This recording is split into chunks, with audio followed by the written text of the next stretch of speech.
उसके गले में भी कुछ नहीं था, कमीज नहीं थी गले में, ओह, और झाड़े मार मार के रो रहा था।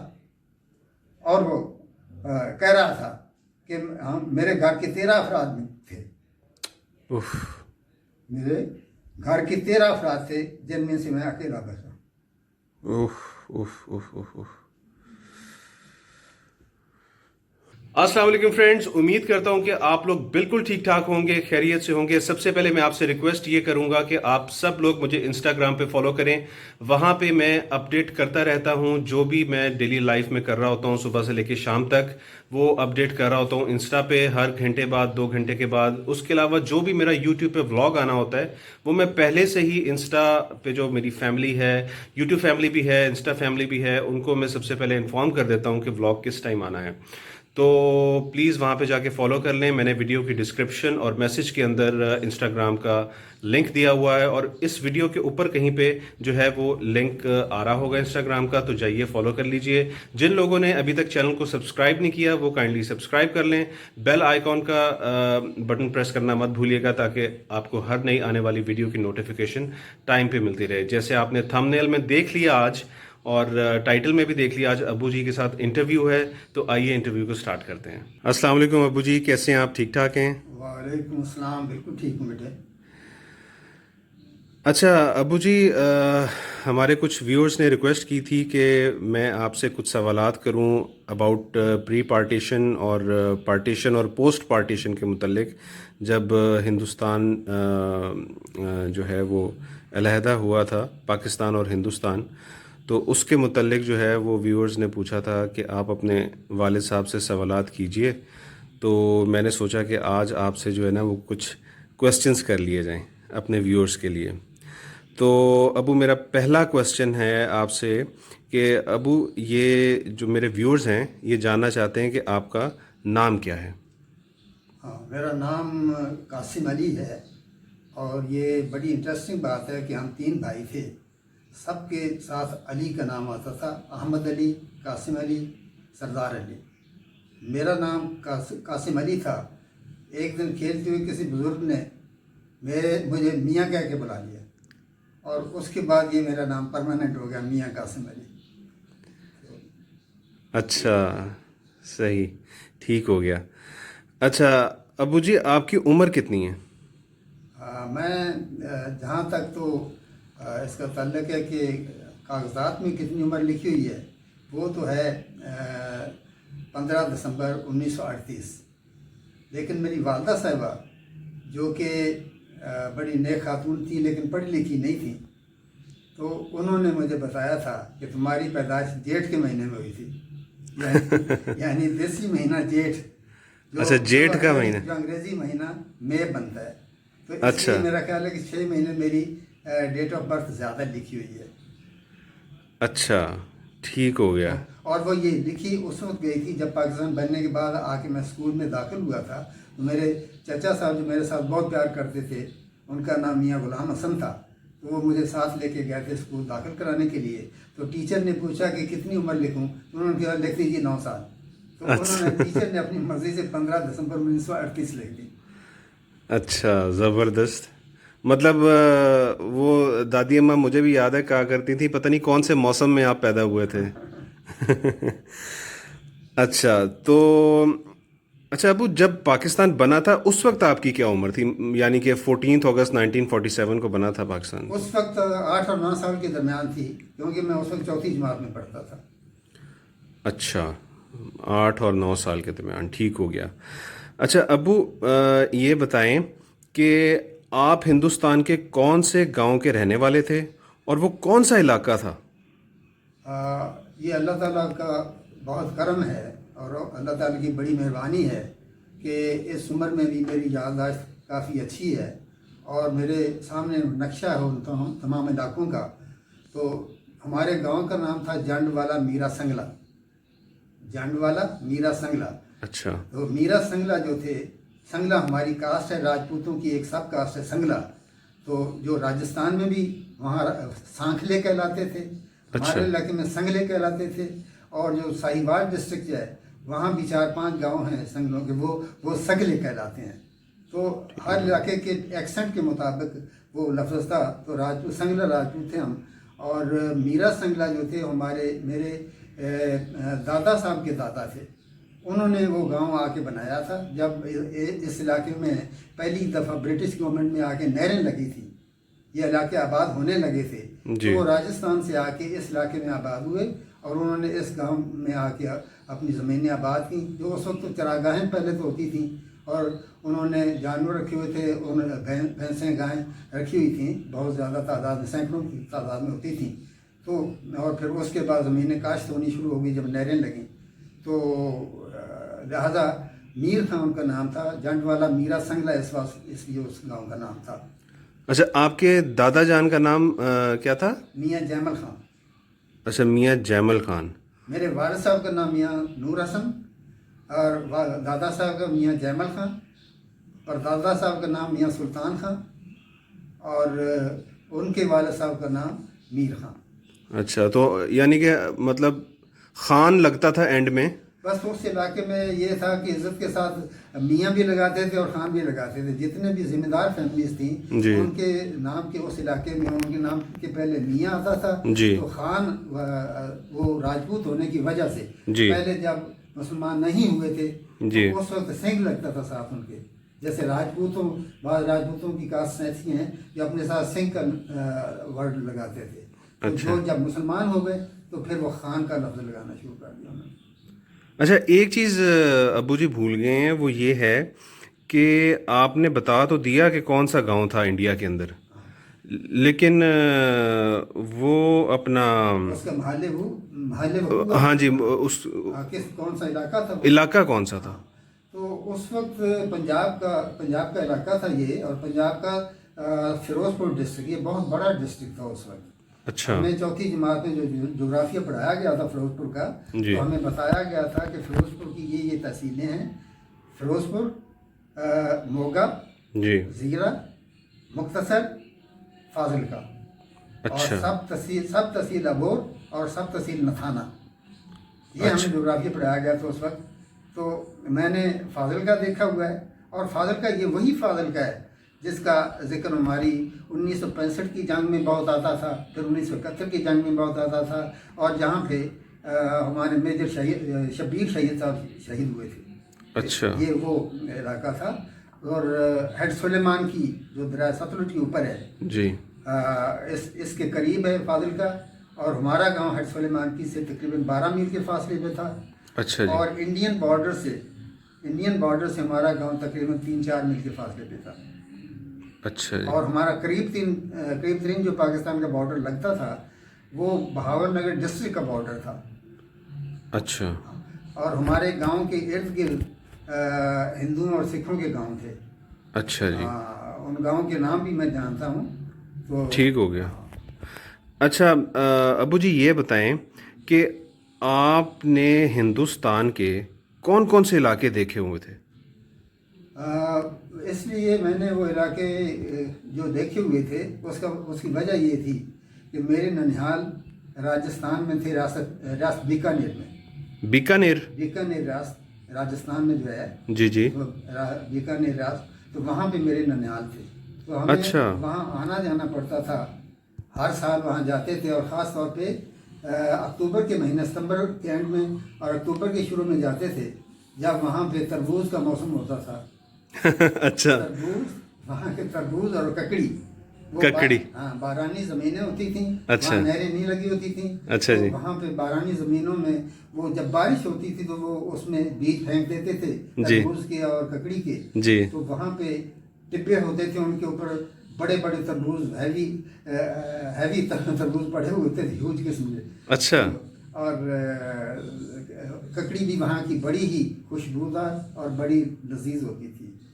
तो तरबूज वहाँ का बहुत उम्दा होता था, बहुत मीठा होता था। तो हम तरबूज के मौसम में वहाँ अक्टूबर के महीने में हम जाया करते थे। बाज़ दफ़ा तो हम जाते थे बाई रेल जाते थे जी, बाई रेल जाते थे, ट्रेन के ज़रिए। वो लाइन फाजिलका से बीकानेर जाती थी जी, वाया बठिंडा। अच्छा। वाया बठिंडा जाती थी। और हमारा करीब तरीन जो रेलवे स्टेशन था उसका नाम था पंचकोसी। अच्छा जी। कोसी उसका नाम था। जी। और उसके आगे वो सब तहसील अबोर जो है उसका स्टेशन था।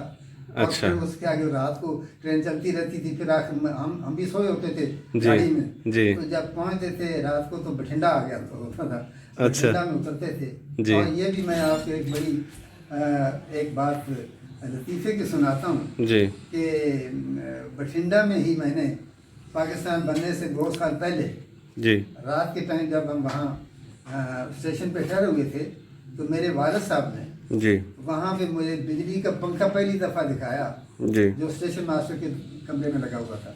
अच्छा। सही। वहाँ से फिर ट्रेन चेंज होती थी, जी।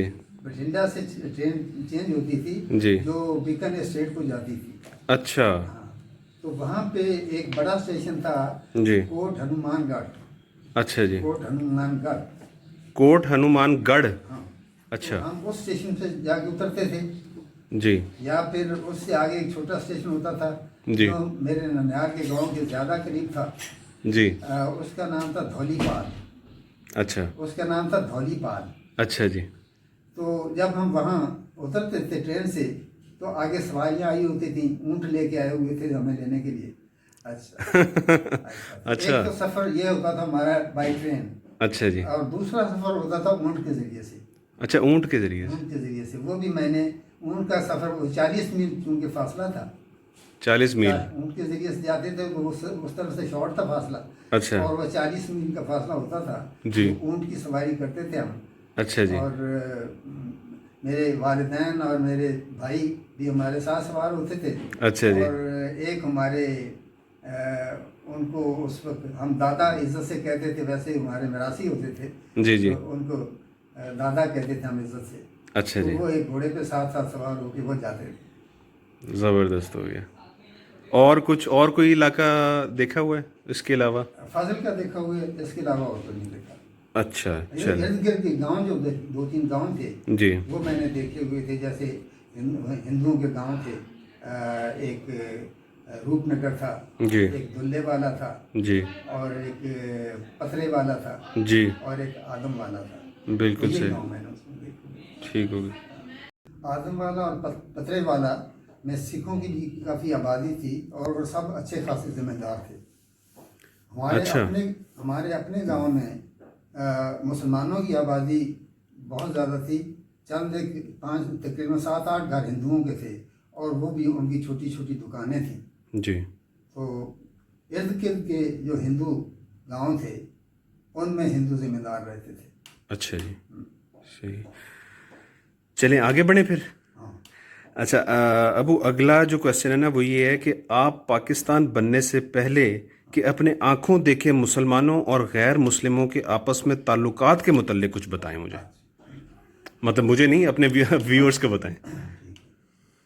पाकिस्तान बनने से पहले मैंने जो चीज़ें वहाँ अपनी आंखों से देखी वो ये थी कि एक दूसरे की बहुत रिस्पेक्ट करते थे हिंदू और मुसलमान। अच्छा, इज्जत करते थे बहुत एक ज़्यादा। दूसरे की बहुत इज्जत करते थे। अच्छा।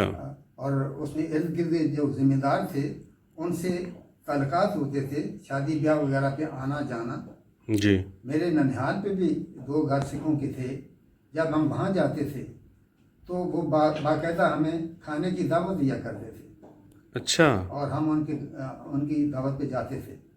ज़बरदस्त। और इसी तरह हिंदुओं को जाके जब मिलते थे तो वो हमें कोई ना कोई तोहफा देते थे। अच्छा। तो ये उस वक्त हालात थे। तो आपस में मिलजुल के सब रहते थे।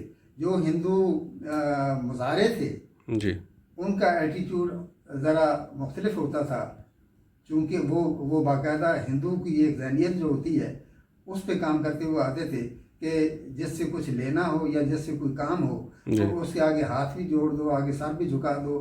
तो जब वो मुजारे आते थे हमारे तो उनको मैं देखता था कि वो दूर से अपने जूते उतार देते थे जी। और आके झुक के सलाम दोनों हाथ जोड़ के फिर झुक के सलाम भी करते थे। अच्छा। तो मुझे बचपन में भी वो चीज़ अगरचे उनकी अच्छी नहीं लगती थी जी। लेकिन वो हमारे बुजुर्ग समझाते थे कि ये इन लोगों का एक तरीका है मिलने का या इज्जत करने का। अच्छा, ठीक हो गया। तो मतलब ताल्लुकात अच्छे थे आपस में, बहुत अच्छे थे। अच्छा अबू, नेक्स्ट क्वेश्चन है, हिंदुस्तान से पाकिस्तान हिजरत करने के दौरान अगर कुछ वाक़यात आपको याद हैं तो वो प्लीज़ व्यूअर्स को ज़रूर बताएं। हिजरत से पहली बात तो ये है कि हिजरत वहाँ से करने से पहले, जी। चंद रोज़ पहले, एक बात तो ये है कि उस वक्त मुझे इतना पता चल जाता था कि हमारा कोई मुल्क बनने वाला है जिसका नाम पाकिस्तान होगा। अच्छा। और वो मुझे यूँ पता चलता था कि एक मौलवी साहब थे हमारे मस्जिद के इमाम, अच्छा जी। मौलवी अब्दुल रहमान साहब, वो मेरे वालिद साहब के पास आके बैठा करते थे और अखबार भी उनके हाथ में होती थी। और उस वक्त ज़मींदार अखबार चलती थी, मुसलमान ज़मींदार अखबार पढ़ा करते थे, जी। जिसके चीफ एडिटर मौलाना ज़फ़र अली ख़ान साहब थे, अच्छा जी। जिनका सहाफ़त में बहुत बड़ा नाम है। ठीक। तो उस वक्त मुझे मोहम्मद अली जिन्नाह और कायद आज़म के अल्फाज भी मेरे कानों में पढ़ा करते थे जब मेरे वालिद साहब से मौलवी अब्दुल रहमान साहब बात किया करते थे। जी। और पाकिस्तान का नाम भी मेरे कानों में पड़ता था। जितना मैं समझ सकता था उस वक्त बस यही होता था। फिर एक दफ़ा ऐसे हुआ कि चौथी जमात में जब हम पढ़ते थे वहाँ पे, तो हमारे हेडमास्टर साहब, जिनका नाम मौलवी मोहम्मद इस्माइल था और जिनका ताल्लुक कसूर के करीब जूनिया के करीब एक तलवंडी कोई जगह है, जी। उस वक्त हमें ये पता चलता था कि वह तलवंडी के रहने वाले हैं, कसूर के पास से। जी। तो वो अखबार मंगाया करते थे। जी। तो उन्होंने अखबार में से हमें चौथी जमात की इमला लिखाई। सही। तो उसमें ये इमला लिखाई कि 15 अगस्त को पाकिस्तान और हिंदुस्तान दो हुकूमतें हो जाएंगी। अच्छा। वहाँ हुकूमत का लफ्ज़, हुकूमतों का लफ्ज़ लिखा था, मुल्कों का लफ्ज़ उस वक्त मेरा ख्याल है कि इतनी डिस्टिंक्शन जो है हुकूमत के लफ्ज़ में और कंट्री के मुल्क के लफ्ज़ में, मेरा ख्याल है कि इतनी ज़्यादा आम लोगों को नहीं पता था। अच्छा तो वहाँ उन्होंने हमें इमला लिखाई जी। अखबार में से कि 15 अगस्त को पाकिस्तान और हिंदुस्तान दो हुकूमतें हो जाएंगी। अच्छा सही। फिर उसके बाद ये खबरें आनी शुरू हुई, हमारे बुजुर्गों से ही हमें पता चला कि मार धाड़ शुरू हो गई और मुसलमानों का कत्लेआम मुख्तलिफ जगहों पे, कि अबोर में ये हुआ, फलां जगह पे फाजिलका में ये हुआ, फलां। तो फिर इर्द गिर्द जो ताल्लुकात थे हिंदुओं के मुसलमानों के, वो तो बहुत अच्छे थे। जी। जी। लेकिन फिर आहिस्ता आहिस्ता आहिस्ता आहिस्ता ये उनके कान भरने शुरू हो गए। जी। तो उन्होंने फिर कत्ल गारत में हिस्सा लेना शुरू कर दिया, बल्कि ख़ुद उन्होंने इसमें काफ़ी बढ़ चढ़ के हिस्सा लिया। और फिर एक दफ़ा ऐसा हुआ कि वहाँ पे नहर हमारे गांव के पास से गुजरती है, जी। गुजरती थी, जिसका नाम राजे वाली नहर था। अच्छा जी। राजे वाली नहर उसको इसलिए कहते थे कि बीकानेर के राजा ने ब्रिटिश गवर्नमेंट से नहर के लिए पानी मांगा था। जी। जो नहर निकालने की उन्हें इजाज़त दे दी गई थी, फिरोजपुर के गड्ढा सिंह हेडवाला से नहर निकालने की इजाज़त दी गई थी। अच्छा जी। वो जिस तरह हमारी BRB कैनाल है, जी। इसी तरह की वो कैनाल थी, लेकिन वो पुख्ता थी, साइडों से पुख्ता थी, जी। जहाँ तक पंजाब में से गुजरती थी। अच्छा और जब जी। बीकानेर के हदूद में दाखिल हो जाती थी तो वहाँ से कच्ची थी, और रास्ते में वो इरिगेशन के लिए पानी नहीं देती थी पंजाब में। बीकानेर स्टेट में जब जाती थी तो वहाँ से उसे और छोटी नहर निकाल के उनके इलाकों को पानी दिया जाता था। अच्छा। तो उस नहर की मुझे दो वजूहात की वजह से वो नहर कभी नहीं भूलती। जी। एक तो इस वजह से कि जब वो नहर बंद हो जाती थी, पानी उसमें सूख जाता था, जी। थोड़ा रह जाता था पानी, तो एक शख्स सादिक था वहाँ पे, जी। जो हमें उस नहर की मछली ला के खिलाता था। अच्छा। और वो मछली बड़ी लजीज होती थी। जी। और दूसरी बात अफसोसनाक ये है कि इसी नहर पे जो कुछ हुआ वो ये था कि शाम को वहाँ पे मेरे वालिद साहब को, चूँकि वो गांव के नंबरदार थे, तो उनको एक बंदे ने आके बताया कि जनाब आज मैंने नहर के ऊपर खड़े होके शाम को 120 लाशें गिनी हैं, जो नहर के अपस्ट्रीम से आ रही थी। अच्छा। और पानी में तैरती जा रही थी, और 120 लाशें। फिर रात को हमारी हवेली के आगे जो मेहमान खाना था, और उसका मेहराबी दरवाज़ा बहुत ऊंचा था जी, कि उसमें से एक तूड़ी का कि बैलगाड़ी पूरी निकल जाए, इतना बड़ा दरवाज़ा था और वो काफ़ी छत उसकी ऊंची थी। जी। तो रात को मेरे वालिद साहब और कुछ और लोग उसके ऊपर चढ़ गए देखने के लिए। ये सुना कि आज एक हिंदू ज़मींदार जो है उसने हमारे गांव से कोई 4-5 मील के फासले पे एक गांव था मुसलमानों का, जिसका नाम था सपावाला। जी। उस गांव को आग लगा दी। तो वो देखने के लिए ऊपर चढ़े और मैं भी साथ ही उनके ऊपर चढ़ा और मैंने अपनी आंखों से देखा कि वहाँ से शोले नज़र आ रहे थे आगे। अच्छा, तो जब ये वाक़यात हुए तो उस वक्त हमारे बुजुर्गों ने फैसला किया कि अब यहाँ रहना बड़ा मुश्किल है। जी। तो फिर वहाँ से शिफ्ट किया। जी। लेकिन वहाँ पे किसी हिंदू ने हमारे ऊपर कोई हमला नहीं किया। अच्छा जी। शायद इसलिए भी कि वहाँ पे उन्होंने सुना था कि इनके पास असला बहुत है। अच्छा अच्छा। तो वहाँ से माइग्रेट करके हम जब बॉर्डर क्रॉस कर लिए, 3-4 मील का फासला था जी। तो गांव भावलनगर डिस्ट्रिक्ट में जी एक गांव था जिसका नाम था कटियावाला। सही। वहाँ के ज़मींदार जो थे वो हमारे बुजुर्गों के वाकिफ थे। अच्छा जी। उन्होंने हमें वहाँ पे रहने के लिए जगह दी। सही। तो वहाँ पे जितना भी थोड़ा सा सामान आ सका वो ला सके, वो जी ले आए। जी। उसके बाद भी 3-4 दिन तक वहाँ से हमारे लोग सामान लाते रहे बैलगाड़ियों पे। अच्छा। और काफ़ी सामान ले आए जी। सिवाय जो भैंसों के और जो बैल थे, भैंसें थी जी। उनके सिवा। तो फिर भी ताल्लुकात इतने अच्छे थे कि हमारे गांव का जो चौकीदार था जी वो हिंदू था। बिल्कुल उसके सही। सुपुर्द करके मेरे वालिद साहब अपनी भैंसें उसके सुपुर्द करके आए थे। अच्छा। तो उसने पैगाम भेजा कोई तकरीबन 3-4 दिन के बाद जी। कि आपकी एक भैंस ने बच्चा दिया है अच्छा। और आप अपनी भैंसें मंगवा लें। अच्छा जी। लेकिन वो हालात ऐसे थे उस वक्त कि फिर नहीं मंगवा सकते थे। और फिर हमें ये भी पता चला कि हमारे गांव में बहुत कत्ल वारत शुरू हो गई है, क्योंकि वहाँ पे हमारे जो गवर्नमेंट की डिस्पेंसरी थी जी उसका डॉक्टर हिंदू था। अच्छा जी। जिसका नाम लेख राम था। लेख नाम? लेख राम। लेख राम। हाँ। अच्छा। तो और एक और हिंदू दुकानदार था वहाँ, दुकानदार का भाई था। खुद तो वो दुकान नहीं करता था जी। लेकिन भाई था और उसके मुताबिक सुना था कि फाजिलका में 10वीं जमात तक पढ़ा है। अच्छा जी। उसका नाम था देसराज। देसराज। देसराज। अच्छा। उन दोनों ने मिलके, ये हमें बाद में पता चला कि वहाँ पे एक चुबारे में बैठ के बंदूकें लेके बैठ जाते थे। अच्छा। तो हमारा गांव चूंकि एक शाहराह के ऊपर था जी। तो वहाँ से काफिले गुजरते थे मुसलमानों के, तो वहाँ से बैठ के फायरिंग करते थे वो। ओहो। और फिर हमने ये भी सुना कि बीकानेर राजा की नहर जो थी जी जी उसके पुल को वो आगे से ब्लॉक कर देते थे।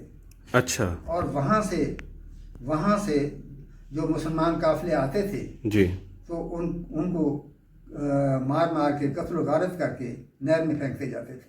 ओए होए। उनमें से एक बहुत बड़ा काफिला था जो जिला हिसार, इंडिया के जिला हिसार से चला था। जी। उसको भूड़ों वाला काफिला कहते थे। भोड़ों वाला काफिला। भूड़ों वाला काफिला। भूड़ कौम एक थी, जमींदार कौम थी भूड़। जी। उनका काफिला बहुत बड़ा काफिला वहाँ से आ रहा था। साथ साथ और भी लोग मिलते चले आए तो बहुत लंबा काफिला बन गया। अच्छा जी। तो जब वो उस नहर पे पहुँचे तो वहाँ जितने हिंदू असला लेके खड़े हुए थे उन्होंने उनको कहा कि हम आप लोगों के फ़ायदे के लिए यहाँ खड़े हैं और हम आपको कोई नुकसान नहीं पहुँचाएंगे। आप अपना जितना असला है यहाँ रख दे, जी। हम आपको पुरअमन तरीके से बॉर्डर क्रॉस करा देंगे। अच्छा। वो उनकी बातों में आ गए। अच्छा। उन्होंने अपना असला रख दिया। बस जो ही उन्होंने असला रखा जी तो उन्होंने गोलियां चलानी शुरू कर दी। ओए होए। तो पता नहीं कितने लोग उसमें कत्ल हुए। मैंने अपनी आंखों से एक शख्स को देखा जो उस काफिले में से निकल के भाग के वहाँ जिस गांव में हम ठहरे हुए थे कटियावाला में जी, वहाँ वो आया। सर से नंगा था, सिर्फ एक छोटा सा कपड़ा उसने बांधा हुआ था। गाँव में उसके गले में भी कुछ नहीं था, कमीज नहीं थी गले में। और धाड़े मार मार के रो रहा था और वो कह रहा था कि हम मेरे घर के 13 अफराद थे। मेरे घर के 13 अफराद थे जिनमें से मैं अकेला बचा। उफ उफ उफ उफ। अच्छा अबू, ये तो सबको मालूम है कि हिंदुओं ने हिंदुस्तान में मुसलमानों का कत्लेआम किया, लेकिन क्या आप बता सकते हैं कि सिखों ने उसमें बढ़ चढ़कर क्यों हिस्सा लिया था? सिखों को बदकिस्मती से एक लीडर ऐसा मिल गया, master Tara Singh. Master Tara Singh. Master Tara Singh जो गुजर खां का रहने वाला था और स्कूल मास्टर था, जी। तो उसने सिख कौम को बहुत भड़काया। अच्छा। और उधर से हिंदू लीडरों ने सिखों को कहा कि तुम्हें हम आज़ाद पंजाब दे देंगे। अच्छा। तो चूंकि सिखों का बहुत बड़ा एक मजहबी मरकज़ अमृतसर में था, गुरुद्वारा सा, तो इसलिए सिख उनकी बातों में आ गए। सिख अगर ये सोच लेते कि मुसलमान तो उनके साथ इतने सदियों से, कम से कम 150 साल से इतने अमन अमान से रह रहे हैं, जी। ठीक है, उसमें कुछ गलत फहमियाँ पैदा हुई थी एक दौर में, लेकिन हज़रत मियाँ मीर साहब जैसे बुजुर्ग जो लाहौर कंटोनमेंट के इलाके में जिनका मज़ार है, जी जी, और जिनके नाम से मियाँ मीर छावनी है जी, स्टेशन, रेलवे स्टेशन, तो उन्होंने मुग़ल बादशाहों की और इनके सिख गुरु जो थे उनकी सुलह कराई थी। अच्छा। और एक दूसरे के साथ सुलह के साथ रह रहे थे। बिल्कुल सही। तो ये हिंदुओं ने उनको उकसाया। बिल्कुल सही। और सिख अपनी सादगी में उनकी बातों में आ गए जी। और इनका नतीजा फिर सिखों ने ये देख लिया कि अमृतसर में वहाँ पे कि राजीव गांधी की हुकूमत, इसमें इंदिरा गांधी की हुकूमत में उनके साथ क्या हुआ। बिल्कुल सही। और अमृतसर में उन्होंने क्या जुल्म ढाए। बिल्कुल सही। तो अब सिखों को मेरा ख्याल है कि इस बात की समझ आ गई है कि क्या मुसलमान उनके खैर खां हैं या हिंदू। बिल्कुल सही। तो अच्छा अबू, एक और सवाल है, पाकिस्तान में आने के बाद आपको आबाद करने में क्या किसी ने कोई मदद की थी? हाँ, वो यकीनन जो किसी पे एहसान करता है और मदद करता है किसी की, तो उसको भूलना नहीं चाहिए। अल्लाह ताला का शुक्रगुजार इंसान को होना चाहिए और उसके बाद बंदों का भी शुक्रगुजार होना चाहिए जिन्होंने कोई एहसान किया हो। असल में बात यह है कि यहाँ मोंटगोमरी डिस्ट्रिक्ट से, जो जैसे आप साहिवाल कहते हैं जी, यहाँ से हमारी कौम के कुछ लोग जो यहाँ सगले कहलाते हैं जी, तो ये जाया करते थे हमारे बुजुर्गों के पास, वहाँ हमारे पास जाके ठहरा करते थे। हिंदुस्तान में? हिंदुस्तान में। अच्छा। ये वहाँ से आला किस्म के बैल खरीद के लाया करते थे। अच्छा। ख़ास तौर पर फिरोजपुर से और फिर आगे हिसार से। अच्छा जी। और हमारे पास कई रोज़ इन्होंने वहाँ पे क़याम करना। जब उनको पता चला कि हम माइग्रेट करके आ गए हैं जी, और कटियम वाला गांव से फिर हम आगे आ गए थे, हट सुलेमान की के पास एक गांव है दोना साड़ुआ। जी, दोना साड़ुआ एक गांव है जी, हट सुलेमान की के पास। जी, वहाँ आके हम आबाद हुए। वहाँ के ज़मींदार भी हमारे बुजुर्गों के चूँकि वाकिफ़ थे, तो उन्होंने अपने कुछ डेरे खाली करा दिए। अच्छा जी। तो वहाँ पे हमारे सामान वगैरह रखा गया और वहाँ पे कुछ अर्सा के लिए तकरीबन डेढ़ महीना के लिए वहाँ ठहरे। अच्छा जी। और फिर उसके बाद फैसला किया कि मोंटगोमरी डिस्ट्रिक्ट में जाके आबाद होते हैं। ठीक हो गया। तो वहाँ से निकल के जब मोंटगोमरी डिस्ट्रिक्ट में आए तो रिनाला खुर्द के बाद उकाड़ा डिस्ट्रिक्ट में, जी, उस वक्त उकाड़ा डिस्ट्रिक्ट नहीं था, उस वक्त मोंटगोमरी की तहसील थी उकाड़ा। जी। तो वहाँ पे रिनाला खुर्द के पास एक गांव अलॉट कराया। अच्छा जी। हमारे बुजुर्गों ने। जी, लेकिन अभी वहाँ शिफ्ट नहीं किया था जी, कि वहाँ से जो जिनका मैंने पहले जिक्र किया, हमारी कौम के जो ज़मींदार थे यहाँ मोंटगोमरी के, वो आ गए। उन्होंने कहा जी कि हमने आपको अपने पास ले जाना है। वहाँ हमारे पास हिंदुओं का एक गांव खाली हुआ है। अच्छा, सिख थे? सिख? मुसलमान, संगले। अच्छा, संगले। सगले वहाँ सगले कहलाते हैं। जी, जी। तो उन्होंने कहा कि जो हमारे पास इंडिया में जाया करते थे बैल लेने के लिए, अच्छा, अच्छा। तो उन्होंने कहा जी कि आप अभी तो हमारे पास चलेंगे, हमारे घरों में हम आपको जगह देंगे। अच्छा। और फिर इसी दौरान विदिन अ मंथ, एक महीने के अंदर जी, हम वो जो घर खाली करा लेंगे जो हिंदू छोड़ के गए। एक गाँव है हमारे गांव के करीब जी, और वहाँ के हिंदू बहुत मालदार थे, उनके पक्के घर थे। अच्छा और वो अच्छी राइस थी उनकी, जी। तो वो आपको हम इंशाल्लाह दे के देंगे। अच्छा सुना कि उन्होंने वहाँ पे अलॉटमेंट कराई उन घरों की, जी। तो इत्तेफाक से हमें यहाँ भी, यहाँ के जो हिंदू नंबरदार था माला राम, जी। उसका घर हमें मिला। अच्छा तो जी। बाकी हमारी बरादरी के लोगों को भी, साथी जो थे, जी। उनको भी मुख्तलिफ घर मिल गए। तो अल्लाह का शुक्र है कि वहाँ रहते रहे। फिर उसके बाद ये हुआ कि हुकूमत पाकिस्तान ने आबाद करने के लिए, महाजरों का आबाद करने के लिए जिनकी इंडिया में ज़मीनें थीं, जी।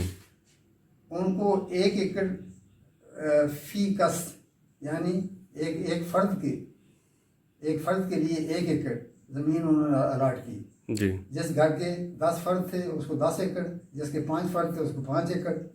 जी। मेरे वालिद साहब की फैमिली जो थी उसमें 6 फ़र्द थे, 6 फ़र्द थे, जी। तो वो 6 एकड़ अलाट हुए। नहीं तो अबू, इंडिया में आप लोगों का एक पूरा गांव था। नहीं, वो तो चूँकि ये एक टेम्परेरी अरेंजमेंट किया हुकूमत ने, वो बहुत बड़ा काम था कि किसी की देखा जाए किसी की कितनी ज़मीन थी इंडिया में, जी। और फिर वो उसके मुताबिक उसकी यहाँ ज़मीन दी जाए उसको। जी। तो ये तो बहुत बड़ा काम था और बड़ा लंबा काम था। जी। तो हुकूमत ने फौरी तौर पे मुहाजिरीन की आबाद, ये ना कहा जाए कि पाकिस्तान में कुछ नहीं किसी ने किया। जी। मैं उनको उनका शुक्रिया भी अदा करता हूँ, उन लोगों का, उन अफसरों का जो हमारी ब्यूरोक्रेसी के ऑफिसर थे जी। और जो हमारे सियासतदान थे उस वक्त, जी। उनका भी शुक्रगुजार हैं हम कि उन्होंने ये बहुत बड़े काम इतनी जल्दी किए जी। कि जिस पे हैरानगी होती है। तो अच्छा। उन्होंने फौरी तौर पे तो गुजारे के लिए इस तरह उन्होंने ज़मीनें अलाट की। ठीक हो गया। तो जो शहरों के रहने वाले लोग थे उनको शहरों में उन्होंने घर अलाट किए, और जो जो वहाँ पे दुकानदार थे, बिजनेसमैन थे, जी। उनको दुकानें अलाट की। तो बिल्कुल इस ठीक। तरह लोगों को टेम्परेरली आबाद करने के लिए, गुजारा करने के लिए ये चीज़ें दी गई। मतलब उसके बाद फिर आपको मिल गई थी और जमीन? उसके बाद फिर ये है कि फिर वो वहाँ से क्लेम दिए गए और वहाँ से फिर रिकॉर्ड मंगाया गया इंडिया से जी। कि किसकी कितनी कितनी ज़मीन थी। जी। और फिर वहाँ की ज़मीन के यूनिट्स मुकर्रर किए गए कि वहाँ जिस किस्म की ज़मीन थी उसके यूनिट मुकर्रर किए जी। गए, और यहाँ जिस किस्म की ज़मीन अलाट करनी थी उसके यूनिट मुकर्रर किए गए। जी। तो उसके मुताबिक फिर अलाटमेंट हुई। तो बिल्कुल इसमें ठीक। नाइंसाफ़ियाँ भी काफ़ी हुई, जी। लेकिन बहुत से लोग जो थे फ़ायदे में रहे, ठीक हो गया। उनको इंडिया से भी ज़्यादा अच्छी मिल गई ज़मीनें। बिल्कुल ठीक हो गया। अच्छा अबू, आप अपने तालीमी सफ़र के मुतालिक भी कुछ थोड़ा सा अगर बता दें तो। हाँ, जैसे कि मैंने पहले आपको बताया कि मैं पाकिस्तान बनने से पहले 4th जमात का तालिब इल्म था, और मैंने एक और प्रोग्राम में भी ये बताया था कि मैंने अपने हाथ से जब पाकिस्तान बना तो पाकिस्तान जिंदाबाद अपनी हवेली के मेन दरवाजे के ऊपर लिखा था, अपने हाथ से पाकिस्तान जिंदाबाद। जब पाकिस्तान में आ गए तो जिस गांव में हम आके आबाद हुए थे, तो वहाँ पे 6 जमातों का, उर्दू की 6 जमातों का स्कूल था, जिसे लोअर मिडिल स्कूल कहते थे। जी बिल्कुल ठीक। उस स्कूल में दाखिल कराने के लिए मेरे चचा, जिनके ऊपर मैंने जिक्र किया है, जी। वो मुझे साथ लेके गए। जी। और वहाँ पे उस वक्त 2 ही उस्ताद थे, एक हेडमास्टर साहब जी। सैयद आज़म अली शाह साहब, जी। और एक उस्ताद थे, टीचर थे, उनका नाम ज़हूर अली शाह साहब। अच्छा जी। तो ज़हूर अली शाह साहब पुराने फ़ौजी थे, सेकंड वर्ल्ड वार में भी वो उधर से लंका वगैरह में होके आए थे। अच्छा जी। अच्छा, जब हम वहाँ आए तो ये भी बड़ी दिलचस्प बात है कि 2 टीचर्स जो थे वो गए हुए थे अपनी फैमिलीज़ को लाहौर कैंप से लेने के लिए। ठीक। वो भी मुहाजिर थे जी। उनकी फैमिलीज़ उनके बाद आ रही थी, तो उनके बाद आई कैंप में, लाहौर कैंप में, वाल्टन कैंप में। तो पता चला कि वो अपनी फैमिली को लेने गए हुए हैं। जी। तो उस वक्त स्कूलों में अब भी है, ये देहात के स्कूलों में अब भी है कि बच्चों को काफ़ी मारते थे। जी। तो 4th जमात में जब मैं पढ़ता था तो किसी बच्चे को जब कोई सवाल वगैरह में कोई दिक्कत होती थी और या टीचर उनसे परेशान हो जाते थे तो उनके पास स्ट्रिक होती थी और उससे मारते थे। जी बिल्कुल।